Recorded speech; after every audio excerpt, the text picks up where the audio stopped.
Hello, my lovely wrestling friends and family. A special double hello to my subscribers. Thank you so much. I think I just hit 80 subscribers. That's crazy to me. My channel is about 6 weeks old, so I thought it would take forever to get there. So thank you so much for subscribing and liking the video and leaving such lovely comments. I love coming on and interacting with all of you. If you're new to the channel, my name is JJ and I love wrestling. And the wrestling I love in this video today is WXM's Ground Zero.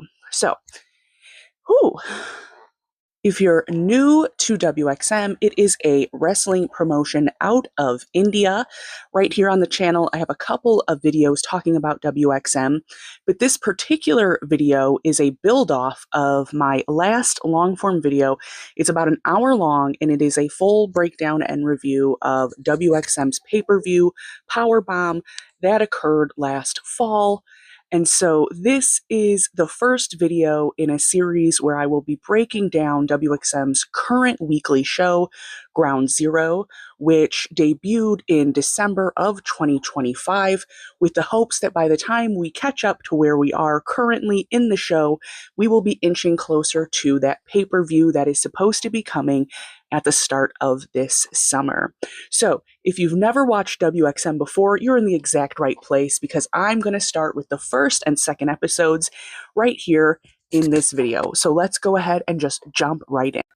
Now, as always, this video is completely unscripted. I just have my laptop in front of me where I have all of the notes that I took while I watched the episodes. If you're curious what that process looks like, on the community tab of my page here, totally free, I have an outline of how I actually go about reviewing the show, so you know just what my process is. In a time where literally everyone and their mother is relying on AI, sometimes it's nice to just get a little transparency about how a video is being made. So if you're interested in that, go ahead and check it out. But that's enough of me rambling. We're 2 minutes in. Let's just get right into the action. So we start off with our first match, our opening match of the series, with Samurai Del Sol coming up against the Indian Eagle, Kevin Malik. Now, Samurai Del Sol, you may know from his time in WWE, in AAA, or right here in Chicago as a part of Windy City Wrestling, where he wrestled what you probably know as Kalisto. So, and then on the other side for WXM, we have the Indian Eagle, Kevin Malik. We saw him open up their first inaugural pay-per-view in Powerbomb. Just an incredibly strong athlete. The match opening up with a handshake and a hug. Just a great show of respect for the first match of Ground Zero. Now, like I mentioned, Malik also opened up Powerbomb. I think Malik is a star at WXM that they're really intentionally building around and pushing. I have made the probably to some of you audacious claim that I think in a handful of years, we're going to see the Indian Eagle Kevin Malik kind of at the same level as AEW's Will Ospreay. I really see him heading towards that kind of a direction. I've also had some of you down in the comments say that his style reminds you of a few other wrestlers like Bryan Danielson, who you may know as Daniel Bryan. And so, as always, I love hearing your comments down below when I say these kind of audacious claims about a wrestler. Who do they make you think of? And do you agree with me or not? Keep it respectful. I love to talk about it. So, throughout this match, you see a lot of great moves. Malik has a great arm bar and drag, super crisp, super clean. He executes it beautifully every single time. Also in this match, we're seeing a ton of leg work, drop kicks, low kicks, mid kicks, anywhere you can get a foot to body, it's going down in this match from both wrestlers. We have a beautiful spot here with Samurai Del Sol, kind of getting out of the ring, and Malik hitting that moonsault on the outside. This is a move we've seen him hit multiple times. If you've watched the episodes of the show and you're just coming for a refresher, or if you saw that Powerbomb pay-per-view, that moonsault from the top rope or from the corner to the outside, Malik has executed so beautifully quite a few times. Looks great doing it. Also, we got a great senton coming out of this match, just super clean.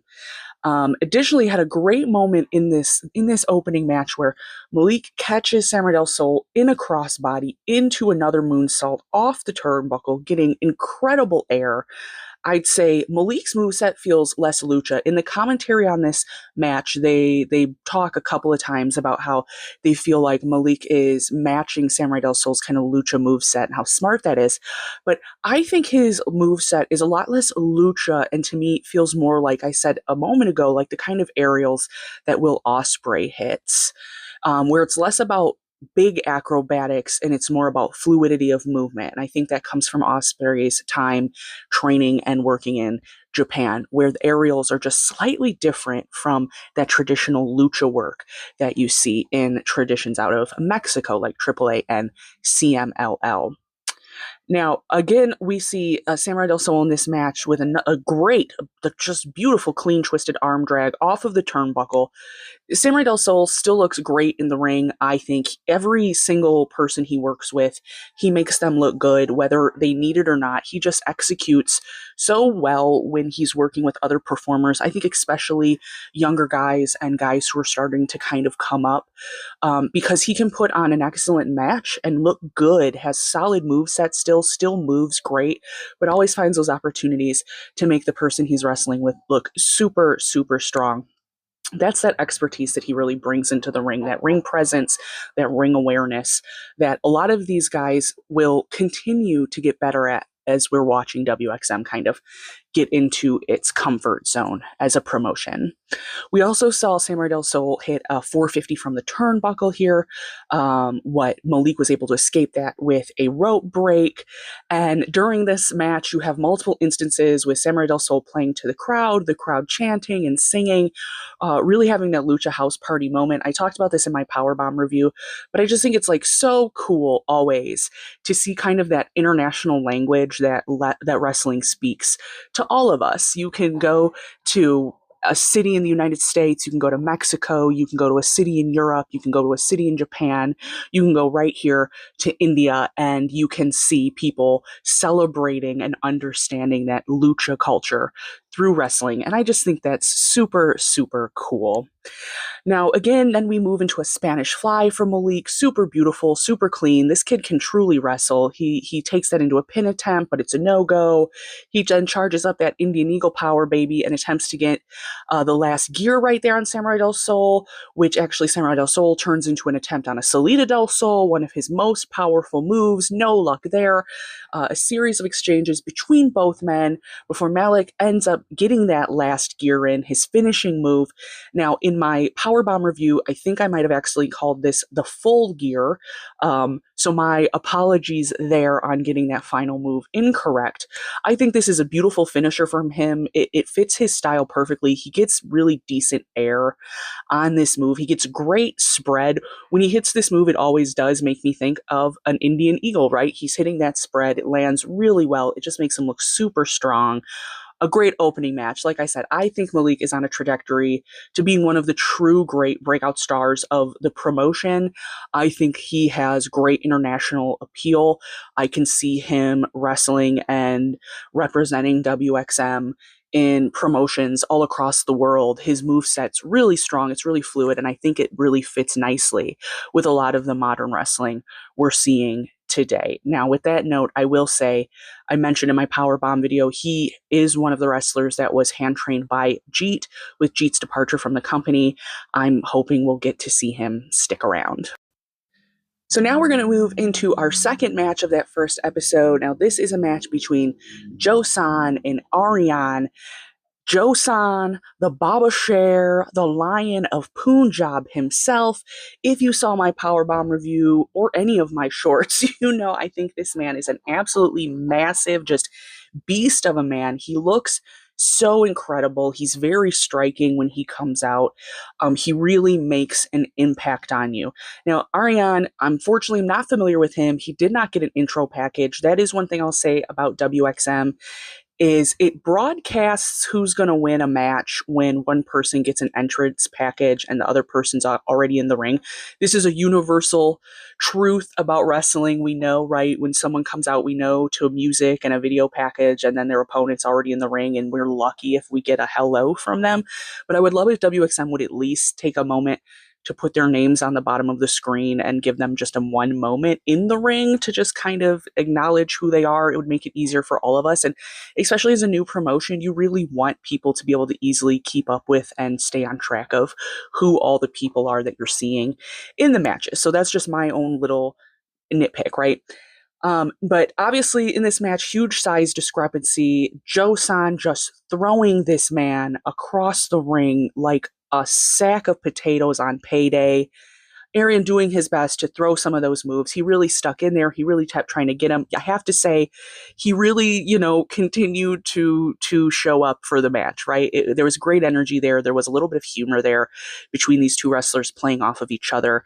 Jossan plays an excellent straight man, and by that I mean he does not show any humor. He does not show any inkling that he wants to break that fourth wall with you, whereas Aryan kind of kept looking at us in the audience, looking at the camera to kind of be like, are you serious? This is who I have to fight. So just good energy there. I like to see that kind of energy.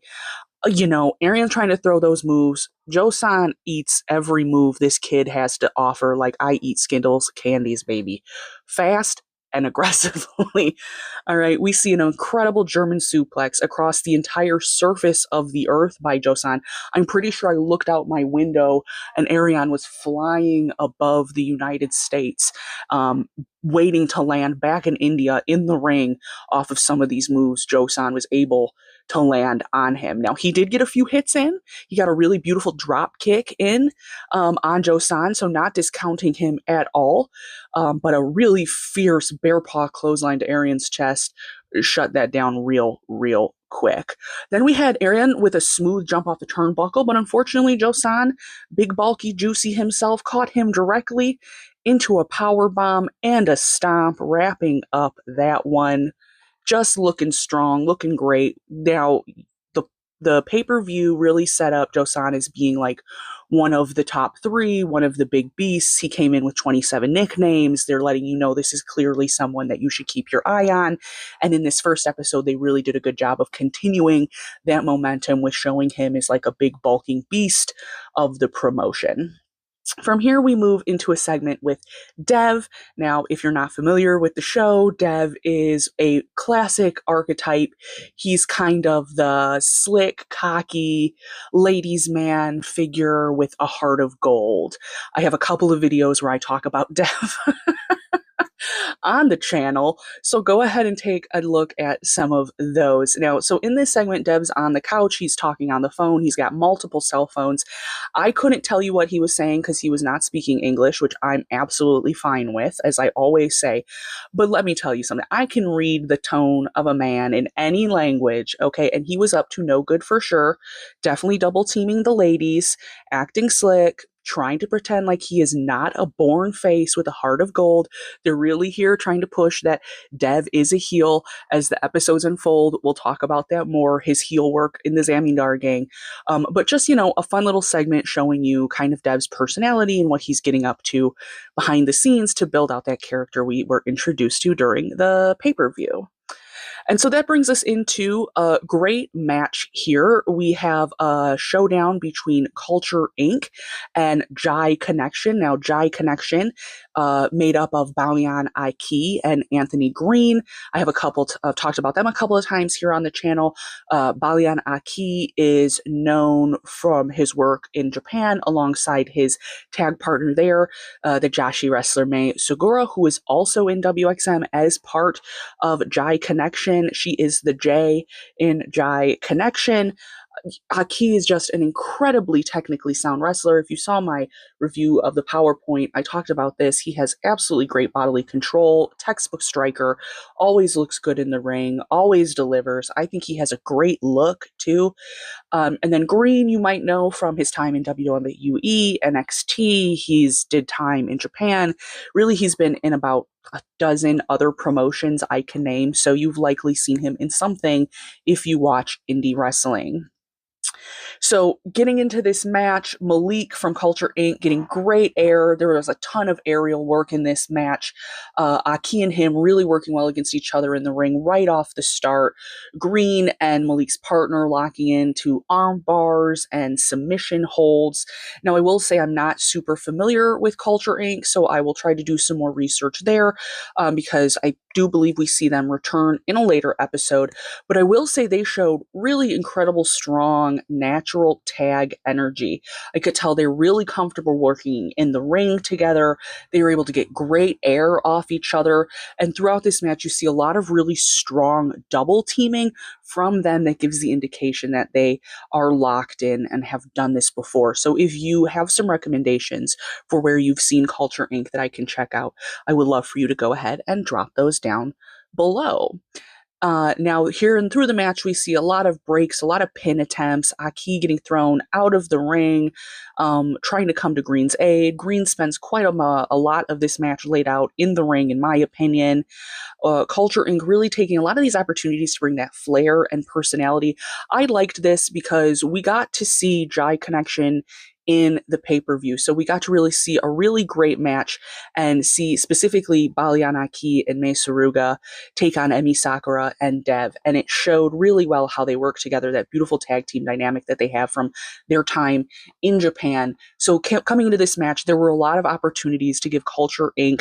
the stage, give them an opportunity to really get some big move sets in to kind of show you how they tag together, because we had seen some of Balian Aki's work in the past, and we had it coming in knowing what he could do. So I appreciate that they give space for each wrestler they introduce to us in the promotion to kind of show what they can do. It's not always just about bringing folks in or bringing foreign talent in to squash them, which you see in a lot of other promotions, unfortunately. Again, Green and Aki showing more of a technical skill set. You can tell here they're still getting used to working together, so they don't have that same kind of organic chemistry in the ring yet that I think Culture Inc. showed, but that does absolutely get better and better and better just as the show goes on with these two performers.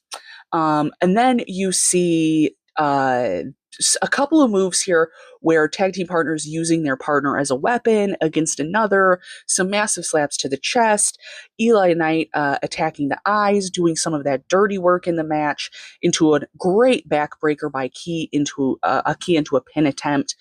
And then we have May stopping a top rope cheat attempt, pin on Aki in that madness, with Culture Inc. attempting to chase May, and then May leading them into kind of this walking, talking, flying is what it's called by Green, this incredible move from the rope into a double team grab combo cutter by Aki and Green, with Aki getting that 3 count on the pin. So just a great match. You know, the matches in WXM definitely tell a very similar story.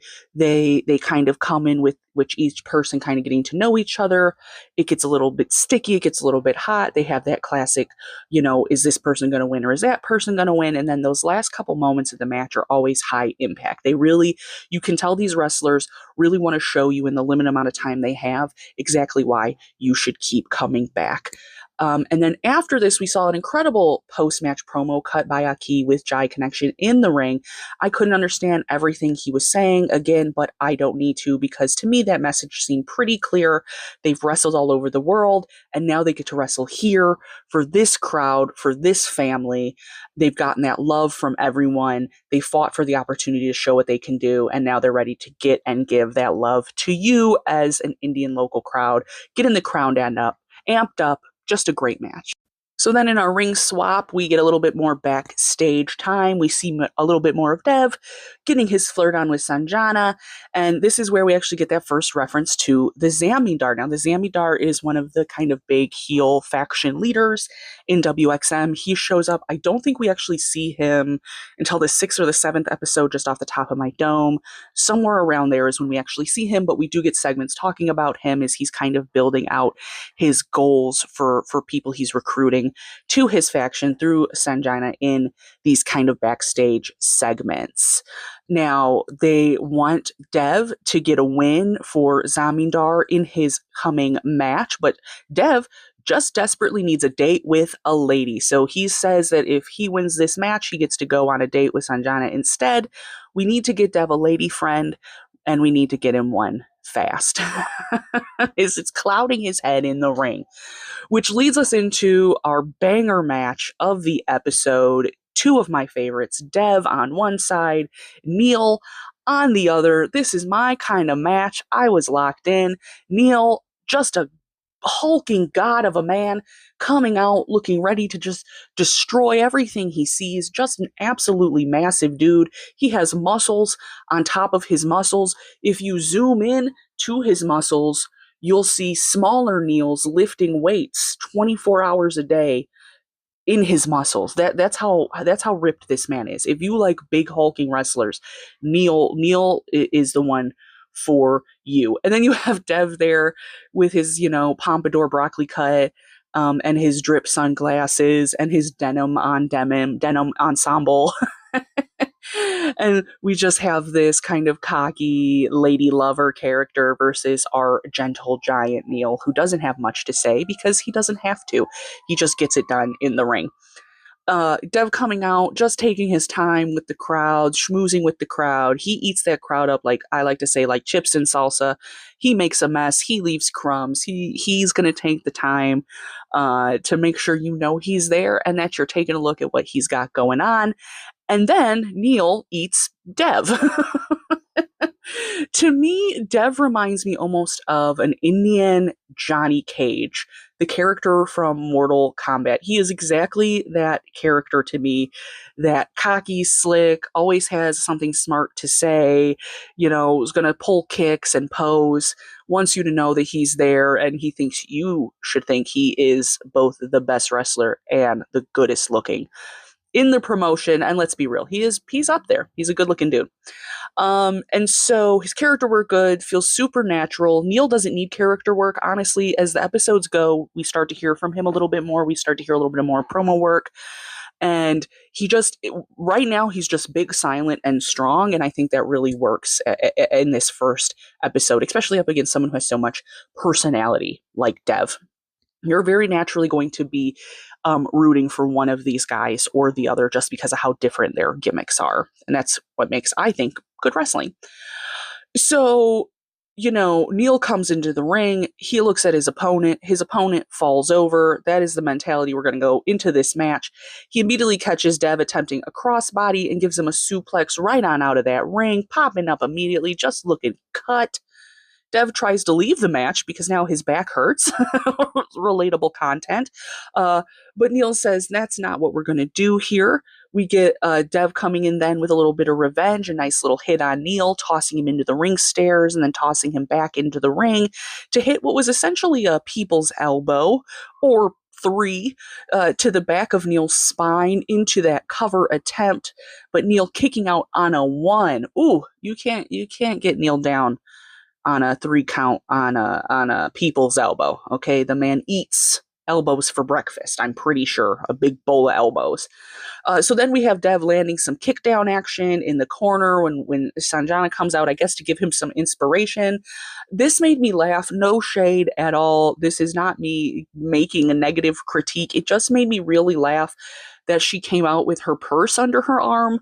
Do they not have any lockers backstage at WXM? Is there a culture of take your purse to the stage with you when you come out to perform? To me, she looked like his mother on her way to her job at the bank, coming out to say, Dev, what is this? Get to school. Young man, what are you doing with her purse under her arm? I know there's supposed to be like a weird, uncomfortable kind of flirtation between them, but it didn't land for me at all in this kind of segment or in most of their segments. Just if I'm being honest, I don't get that kind of energy between these two people in an acting sense, and that's fine. But yes, so the presence of a potential lady to mingle with has Dev pull out some of his bigger moves in his move set and some attempts in bringing Neel down to the ground. But then Dev making a critical mistake, attempting to get Neel into some sort of modified master lock. But if you saw that Powerbomb pay-per-view, Neel can't even get master locked by Chris Adonis Masters himself. So Neel very easily escaping this move, taking some slaps, taking some kicks to the middle, but slapping Neel straight into outer space on the throat with his right hand. Earlier when I said I looked out the window and saw Aryan flying over the United States on his way to descend back into the ring, I'm pretty sure Dev was just right behind, just gone. Stratosphere. Just thunderous, a thunderous slap that you could hear through generations going into Dev on that one. Just looking so strong. Neel picking him up. Neel is down on his knees. I'm going to put the clip in. Neel is down on his knees, picks Dev up while still on his knees into a full over the head suplex position. All right. Dev is perfectly suplex position. Then he stands up, hits the suplex, hits multiple clotheslines, a suplex from the corner. At this point, both of Dev's shoes are untied. I'm distracted. Tie your shoes, Dev. You're getting knocked out of your boots by the gentle giant. Neel picking him up, body slamming him face first into the canvas, setting him up for what we're all waiting for, what I'm waiting for, what you're waiting for, what your auntie's waiting for, maybe even your grandma's waiting for. That beautiful spear. Neel, the spear god himself, I've said it before, every single spear I see Neel do is better than the last. I really think that this man is going to have one of the best spears of all time if he stays on this trajectory. It's just such a beautifully, perfectly executed every time. Neel, the spear god, locking it in. Victory to Neel, gentle giant.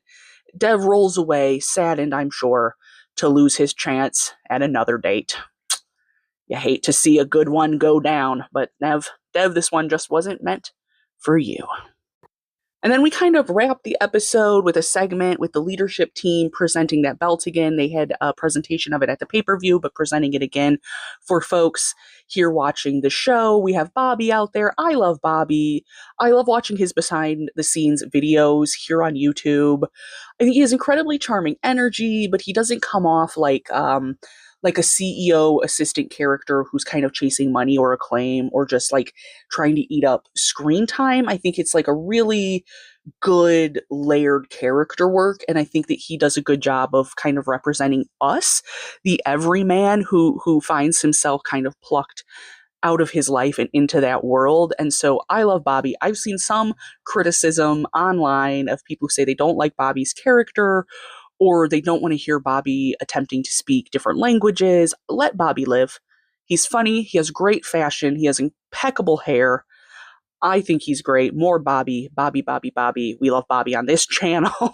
We are Bobby apologists on this channel. So you're either with me or you're not on that one. Now, I'm not going to go throughout this kind of overview of the show. There is an incident that's going to happen, and it's going to create some leadership changes behind the scenes at Ground Zero that have happened at WXM.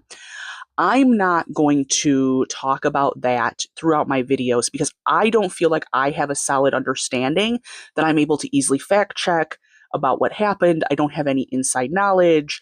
I only have the same statements that everyone else saw when the situation happened. So I, as in my real life, a professional journalist, would just rather not touch on that without having enough context. I just hope that in the long term, we don't see a drop in roster talent or show quality once we move to the point where we're at the episodes beyond Jeet and Mansoor and some of the others who left. What I will say, there's some people partying outside, so I hope that's not too distracting. But what I will say is that when it comes to leadership in wrestling promotions, myself, my opinion, this is just my opinion, am someone who prefers more of a leadership style of someone like AW's Tony Khan over a Vince McMahon or a Triple H leadership figure like you would see in WWE. And this is why. For me, I feel like Tony Khan loves wrestling. He does a ton of small indie press as well as big press. It's not unusual to see Tony Khan doing an interview with a YouTuber who has, a couple thousand subscribers. The man is happy and willing to talk to you about wrestling as long as you're respectful of the wrestling and the wrestlers themselves. And when he does those interviews, he always talks nonstop about his true love of wrestling, his love of the wrestlers, his love of the promotion, his cherished memories as a child with his father, being introduced to this pastime we all love so much.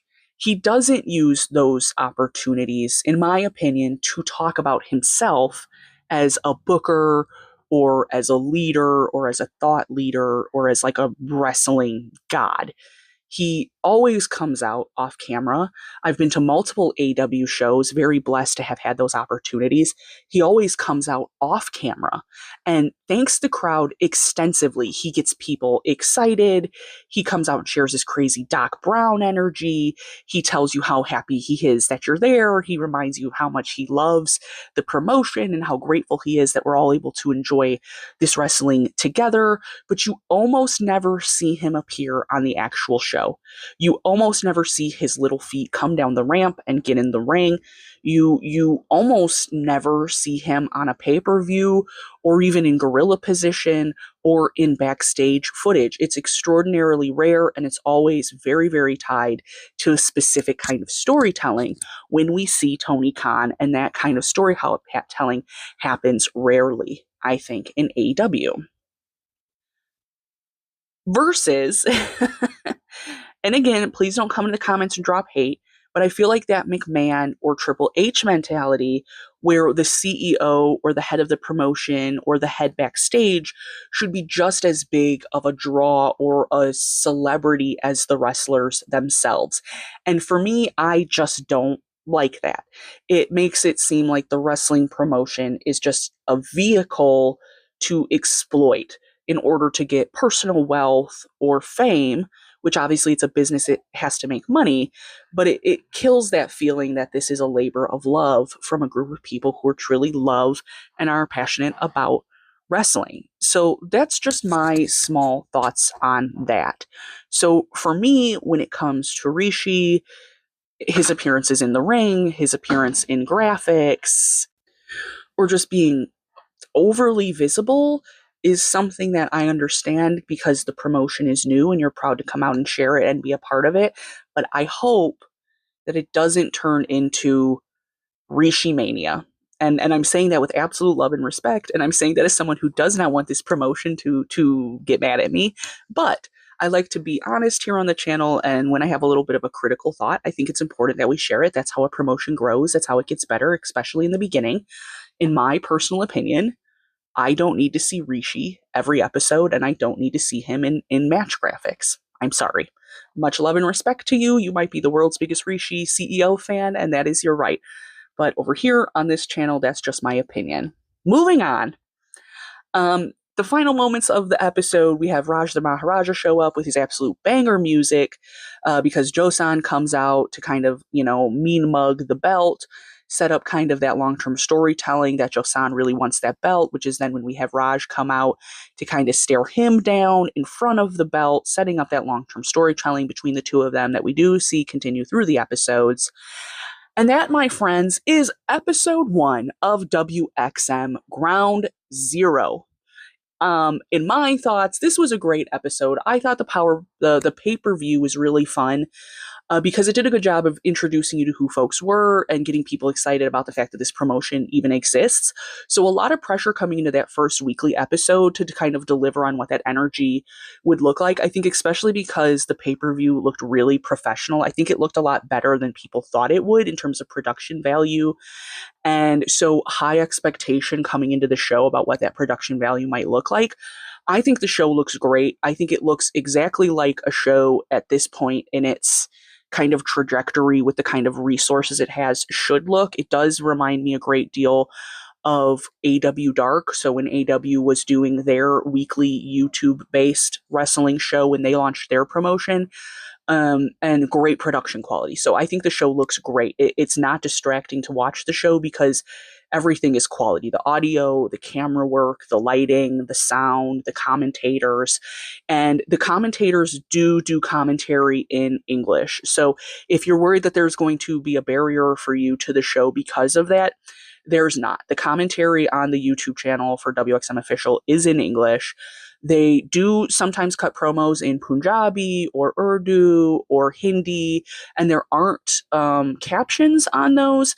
But if you've ever watched any, foreign wrestling promotion, you're probably used to that. You can just kind of read the body language and the context clues to figure out what is going on. And I will say, one thing about watching Indian media as opposed to when we watch, Japanese wrestling or promotions from some of the other places is that there is a lot of Hinglish. So very similar here to in Chicago, where you will have people very fluently pass between speaking English and Spanish in conversation with you. You do have a lot of that as well, where people are kind of switching between Hindi and English and other languages. And so you do get to pick up on the gist of what is going on. So episode 1 in the books, and let's move on to episode 2, which aired in January of 2026. And again, both of these episodes will be linked down there in the description, so you can go to the YouTube channel and watch them. They are 100% for free on that WXM official YouTube, at least where I live here in the United States. They also recently signed a deal with Triller TV. So if you have access to Triller TV, you can watch WXM Ground Zero on that platform as well. So just want to let you know that. So let's jump into episode 2. So episode 2 kicks off with Raj the Maharaja in his rust-colored ring gear. We saw him in his olive green-colored ring gear, looking fit and open for business on the pay-per-view. I've said this in other videos. I have a short about it, which actually got some heat. It got some negative comments, which I don't understand why. I thought it was weird, but I've said it before. I really, really love what Raj the Maharaja is doing in this promotion. If you're not familiar, you might know him as the work he did as Jinder Mahal. I've said before, I never was a big fan of the Jinder Mahal gimmick because I just didn't like that specific character iteration he was playing because it didn't feel natural to him. They shoehorned him into that foreign menace character, and I have a whole video on the channel where I talk about how that's kind of my least favorite wrestling trope, is that foreign menace character. And it just didn't feel natural, and I think it really kind of stifled what he was able to do in his time at WWE and the connection he could have had with the crowd. And I just think it's unfortunate because there are a lot of wrestling fans who probably have no other Western wrestling fans who probably have no other real knowledge of Indian wrestlers beyond maybe Jinder Mahal, the Great Khali, a little bit with Rohan Raja, some of the work he's done, some of those folks. And so it's just unfortunate when you have a whole audience who has only one very limited perception of what an Indian wrestler looks like or what they can do. And so I think he's just super great in WXM because he seems so comfortable. It seems so organic and natural, the work that he's doing in that promotion. And it's just cool to be able to see him show that pride in what he's doing and in the promotion itself, and to really feel that face energy coming through from him, because I think he's a great face. He doesn't have to be a gushing face, right? He's a little bit more reserved. And I've said in other videos, he reminds me of Samoa Joe. He has kind of that cocky, I'm going to laugh in your face, but I'm definitely going to knock you out if I have to energy.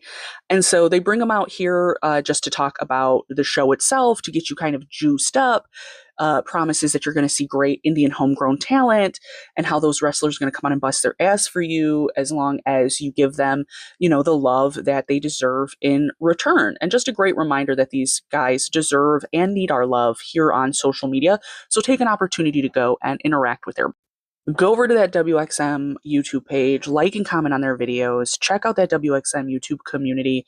I hang out over there, I post sometimes and reply to people's comments. Give them that love so that the promotion can continue, because we always say we want to see different kinds of wrestling promotions thrive, but the only way they can thrive is if we support them when they are putting out that work rate for us. So just a small reminder there from Raj the Maharaja through me to go on over and show them your love and support. Now, this beautiful speech, interrupted as always by Jossan the Barbashar, okay, the line of Punjab and his mouthpiece. That was a big truck that just went by, sorry. But yeah, so he has a kind of promo manager guy who does his mouth work for him, I call it, who does kind of his English promo work. You see this in a lot of foreign promotions where if you have someone who doesn't want to be a speaking character because like they're aura farming or because they simply don't feel like they have comfort on the mic, either with cutting a promo or with their language skills. So they'll have a mouthpiece kind of assigned to them. And that's not an offensive term. That's just what I call it. They do their English mouth work in the ring. Super important job for a lot of these promotions who really want to bring in those Western eyes, because while I always say I prefer when they speak and cut promos in their native language so you really can see that passion, I understand they have that desire to get that global reach, and English language is one definitely way to do that, especially on YouTube. So no hate and no shame on that mouthpiece role. My dream is to be a wrestler's mouthpiece. So if you're a wrestler and you don't want to speak on the mic and you want someone to do that for you, I can create a character and I can come in and I can be your mouthpiece too. So Raj here just trying to lay that good work on Jossan, but Crossbones, the mouthpiece manager, pulling him out of the ring before we get to see that bodily connection. So again, just that good storytelling continuing to be laid here in terms of that groundwork between the two of those. We saw it at the end of that last episode, so then bringing that energy in at the start here I think is smart. Just continually kind of going back to that feud they started to build in the pay-per-view. And then from here, we go into, my favorite backstage interview segment with Dev, which gets interrupted by Sanjana, who's there to ask him kind of about his failures in that prior match he was supposed to win to get to go on a date with her. And Dev responding with a sob story, very sad for him. One of his many, many girlfriends broke up with him. And that's, so he was distracted in the match. That happens sometimes when you got 10 or 15 girlfriends. Sometimes their timing with breaking up with you isn't great. Unfortunately, Sanjana not buying it. And looking at Sanjana's guns here, why should she? Why should she eat any bit of samosa that Dev is serving up? Because she's locked and loaded. The woman's got some guns. You can tell that she's buff. Wanting to see Sanjana get into the ring. Still a little bit confused about where she went. We'll talk about that once we get to those later episodes, but just kind of disappeared in my perception from the promotion and not sure why. So if you have any insight on that maybe I don't have, go ahead and drop it below. But this is where we get introduced to Rohan Raja, who is appearing kind of as like a lieutenant for the Zamindar, who again, we still have not met or seen. But again, I just love Dev's character work here. He's puffing out his chest. He's trying to stand his ground as the bigger man. He don't need no Zamindar lieutenant because he's Dev. And he's going to get it done. This character just works for me. I'm going to keep talking about it right here on the channel all the time until Dev sends me a t-shirt with his face on it or something because he's my favorite. His machismo is so funny to me because it's so overblown, but not in a way that gets annoying or obnoxious. He's just like a nice, light-hearted character that really fits in this promotion in a lot of ways. So from here we move into another match between the Burner brothers facing two opponents. This is on me. This is my bad. I just was not able to catch what these two guys' names were. And again, that goes back to something I said about episode 1, where I really need you to give me very clear match graphics about who everyone is so that, those of us who are kind of reporting on it can show the dignity and respect to the wrestlers to know who they are. So if you know who those two gentlemen are, please drop that down below so I can know that moving forward.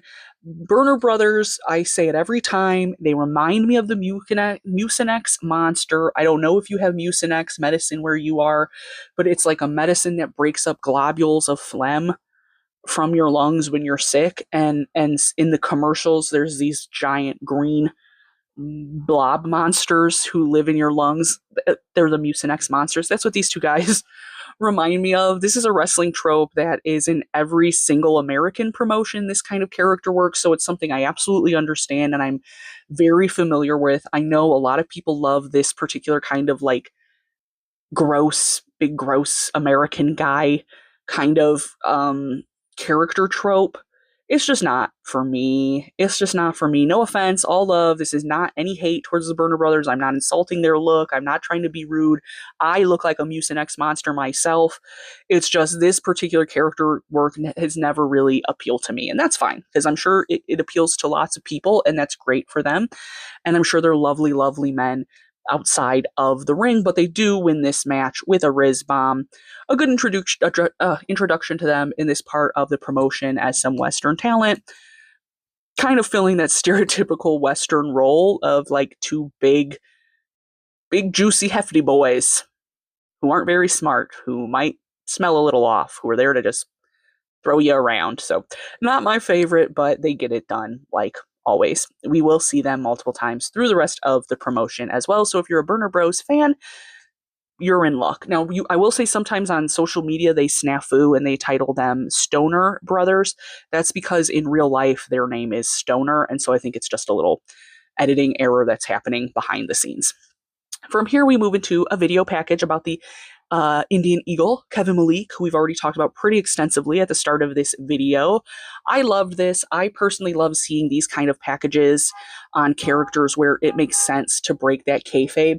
That's one thing I'll say that they've stopped doing in AEW that I really, really miss. When the promotion was younger, they would do a lot of kind of behind the scenes packages, introducing you to the wrestlers, like where they from, where they trained, kind of like their grit story. So you're like really rooting for them. So when you see them come out in the ring, you can kind of say, I might not be familiar with this person's work, but I've been introduced to the passion and the heart they have for wrestling. And so I love that. I miss that. They kind of stopped doing that. So I loved seeing it here in a new promotion where you really want to pull people in. You really need them to get attached to these wrestlers and their character gimmick pretty quickly to coming back every single week.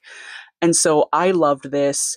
I think Kevin Malik is a natural born face. And so for me, as a wrestling fan who loves being a mark for wrestling, I want to see that story of him chasing his dream. I want to know about how he worked hard to achieve his parents' dreams. I want to know about how he made it into IIT and an obviously very intelligent, very gifted man, and making that choice to walk away to pursue his real dream and his real passion in being a performer and an athlete. So I thought this was a great package. And again, like I said, they're really building out that mythos around some of these characters.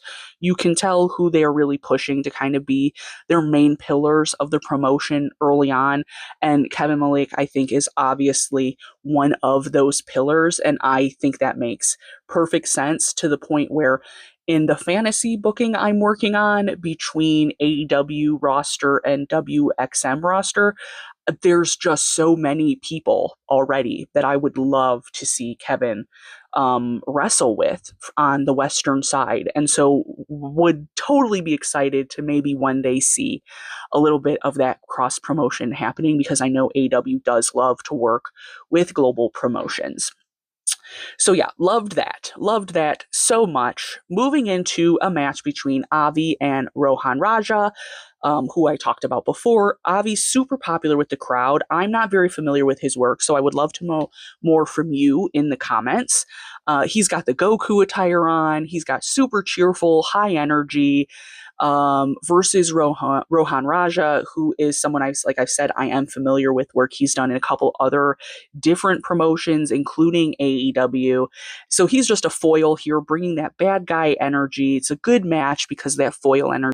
That is one thing I will say so far about WXM's booking, is they really do a good job of booking what I would think of as a foil match, right? So if you're unfamiliar with that term, a foil in storytelling is essentially when you have a character who's like a mirrored opposite of another character. So while Avi has this really powerful, positive kind of face energy, Rohan is showing up with that kind of heel lieutenant energy.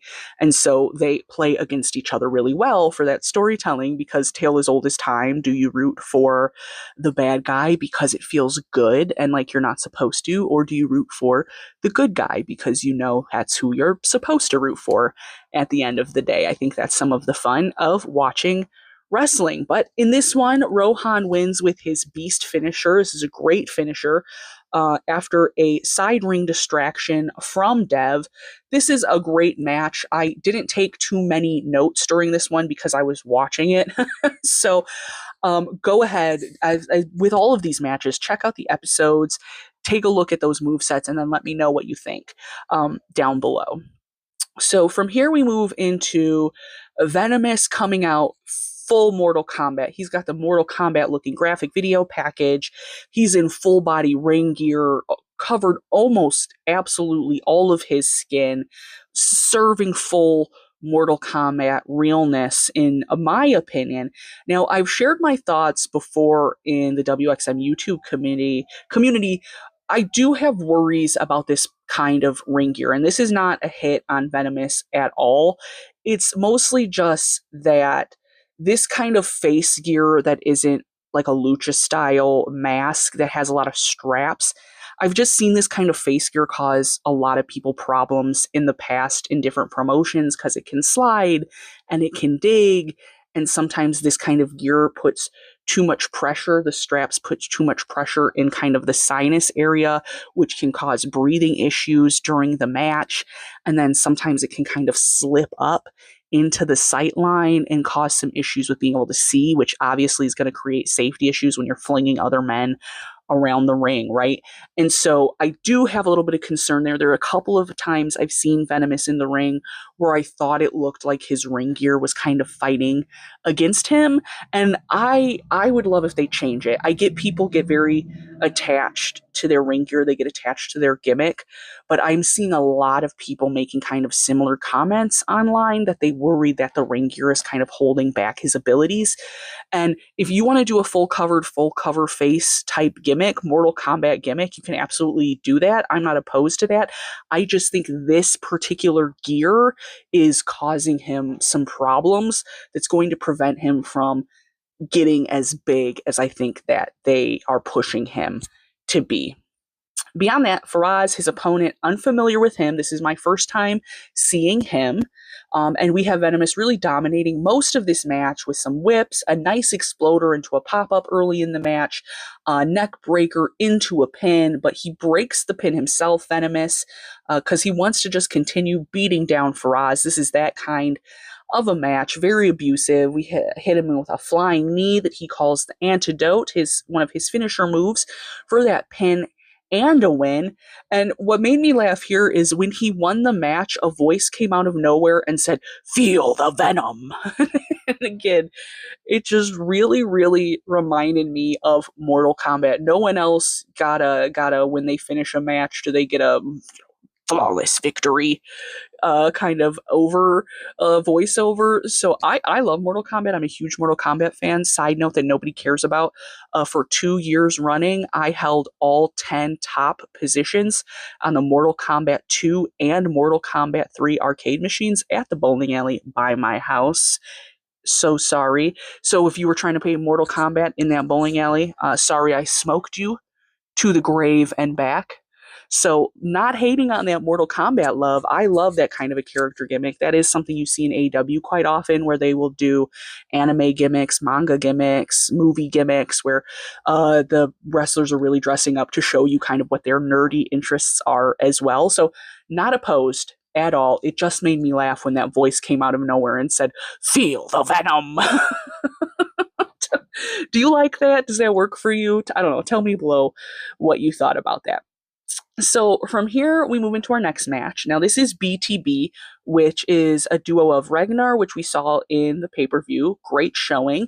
And I believe Siraj versus a team of Cyber Sid. And once again, please tell me down below in the comments who Cyber Sid's partner was, because I was not able to get this wrestler's name. I don't know if I'm missing it, if they're putting it up real quick and I'm not seeing it, if they're saying it over the mic and I'm missing it. Sometimes they do only announce them, and there is a little bit of like a language barrier there where I'm trying to kind of take notes of what I think they're saying.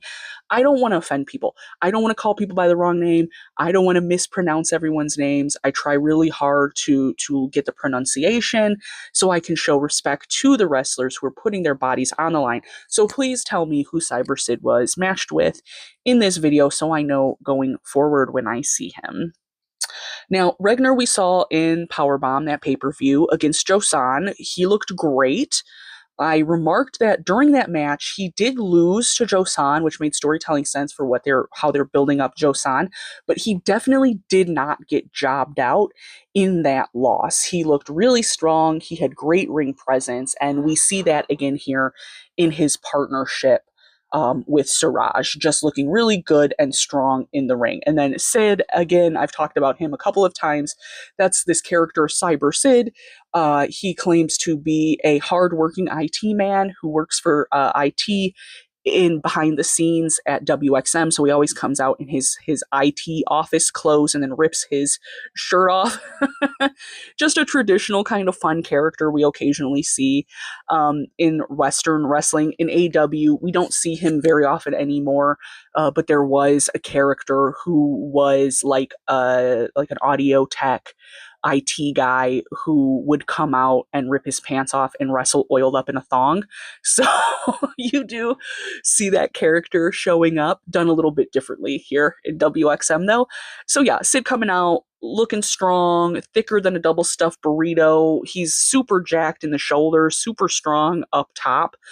Looks good. I think he looks good. He got some really good hits in this match. He showed some good, strong moves in the ring, which I think is really important because we did see Cyber Sid show up in the pay-per-view, but he was there. He was like random guy picked out of the crowd to get squashed during the Master Lock Challenge by Chris Adonis or Chris Masters, depending on how you know him. And so it was nice to see him not get squished a little bit. We saw Regner here doing some hard clotheslines, getting some stomps, some boots to the head, into a double underhook, just slamming the hell out of Cyber Sid's partner. We got some good double team action as Siraj came in for a double team elevated neck breaker with Siraj getting that cover. I think B2B works really, really great together, and I am not kidding you when I say that their theme song has been stuck in my head for weeks, to the point that we had to go online and like watch a ton of videos trying to figure out where I had heard this song from, and it turned out to be BTB's entrance music. So they clearly, when I watched this episode all the way back a few months ago when it first aired, it made a lasting impression on me, obviously. And then Siraj, I would love to see him some more. He had a great low ground moveset and was super fast. And then Regner has that really great high body moveset and is really strong. So I think BTB really works well together here. It's like a nice mix of two people's styles that make sense together, but are not super, super similar where you get bored watching them. Woo-wee! From here, we move into our next big final match of the night for this episode, and that is Kaptaan versus Jossan. This is a big, beautiful, powerful, incredible match. Now, I tend to, in my videos, not give you a super breakdown of the main event because I do want you to go and watch these episodes, but through this match, Jossan hit more than a dozen super strong high power moves.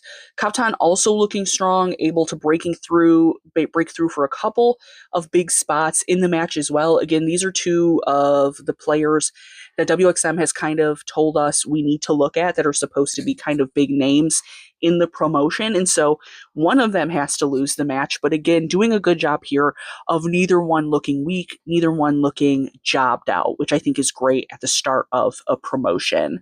And again, Jossan's just a beast. Every time we see him so far, he is an absolute beast. He's getting Kaptaan into just hold after hold, slamming him around.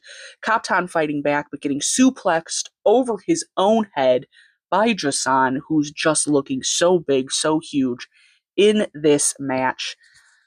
And this was great. This was a great match, ended with a win from Jossan, and then we got to see a couple of runouts because after the match, Jossan indicates to his mouthpiece manager that he should also start stomping on Kaptaan. So the two of him and Jossan, just relentlessly stopping Kaptaan down there in the ring, which we see then a run out from Neel, a pairing everyone wants to see at this point in the promotion because the size and moveset of Neel versus Jossan is absolutely inevitable.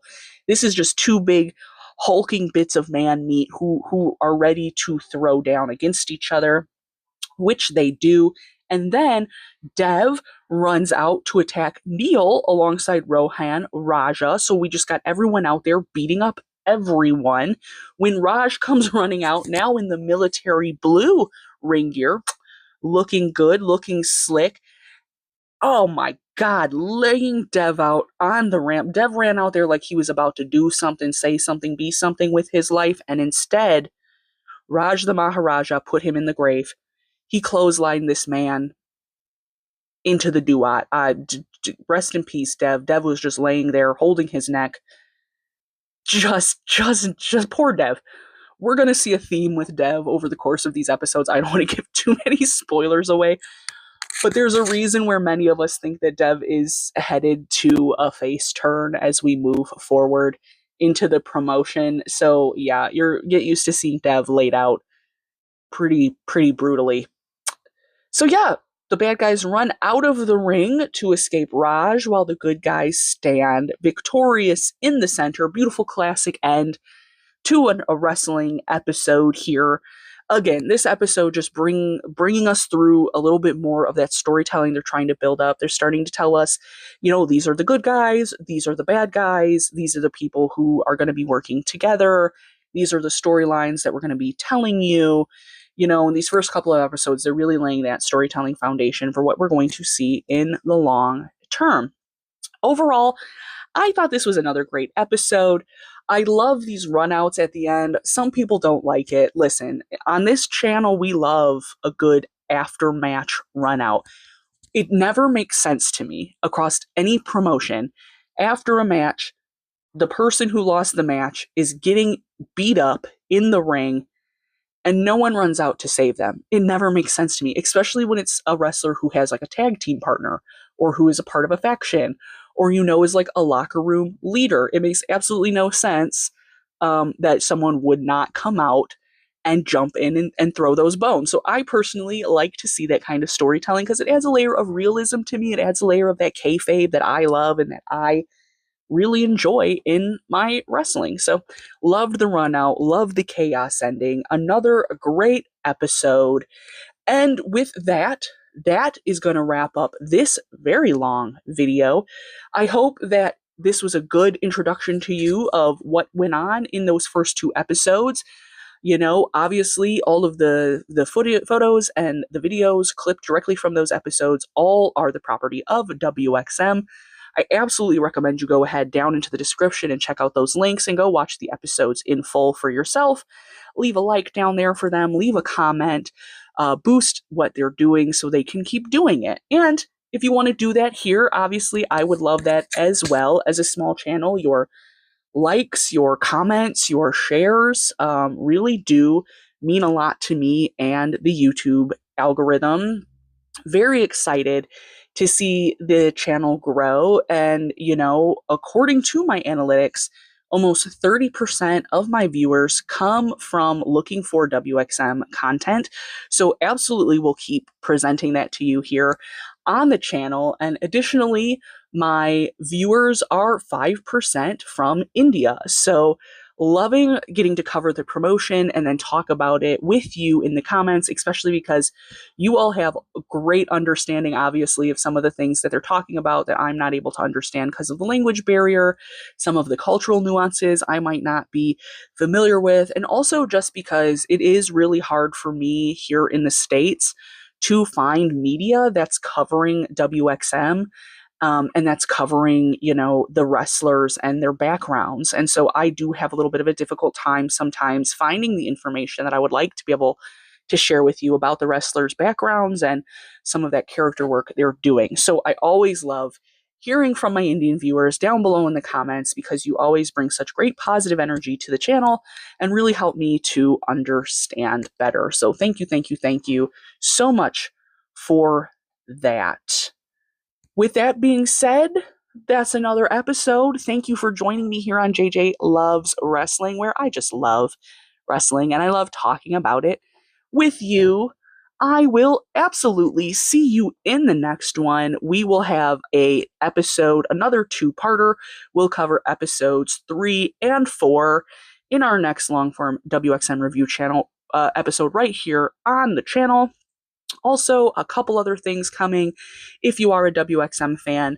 A couple of more videos coming related to that promotion, so make sure you subscribe so you can stick around for the next one. I've rambled enough. This outro's too long. I am JJ. I love wrestling. And I'll see you right here in the next one.